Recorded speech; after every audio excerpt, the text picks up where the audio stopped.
எல்லாருக்கும் வணக்கம். பிக் பாஸில் இன்றைக்கான எபிசோடில் வந்து பார்த்தோம்னா, முத்துக்குமரனுக்கு ஆதரவாக வந்து பார்த்தோம்னா, ஜாக்லின் வந்து அருண்கிட்ட வந்து பேசுகிறாங்க. அதாவது என்ன சொல்கிறாங்க அப்படின்னா, இந்த டாஸ்க் ஆரம்பித்ததுலேருந்து நான் உன்னை வந்து பார்க்குறேன்.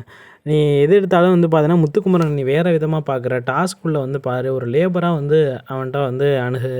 நீ எதுக்கு எடுத்தாலும் வந்து பார்த்தீன்னா, பர்சனலாக ஒரு விஷயத்தை வச்சுக்கிட்டு அதையே நீ வந்து அவனை நோண்டிகிட்டு இருக்கக்கூடாது. அதாவது சாச்சனா வெளில போனதுக்கான காரணமே முத்து தான் அப்படின்ற மாதிரி அவர் சொல்லியிருக்காரு போல்.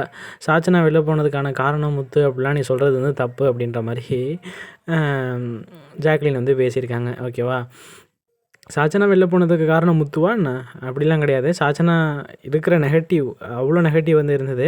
பட் ஆனால் வந்து பார்த்தோன்னா, முத்துக்குமரனோட அந்த கடைசி ஒரு வாரம் வந்து இருந்து வெளில போகும்பொழுது அவ்வளோ முழுக்க முழுக்க வந்து பார்த்தோன்னா பாசிட்டிவாக நிறைய பேர் வெளில போகணும் அப்படின்னு நினச்ச எல்லாருமே வந்து பார்த்தோன்னா, ஏன்டா இந்த பொண்ணு வெளில போகுது அப்படின்ற அளவுக்கு ஆக்குனதுக்கு காரணமே முத்துக்குமரன். இது நிறைய பேர் ஒத்துப்பீங்க அப்படின்னு நினைக்கிறேன்.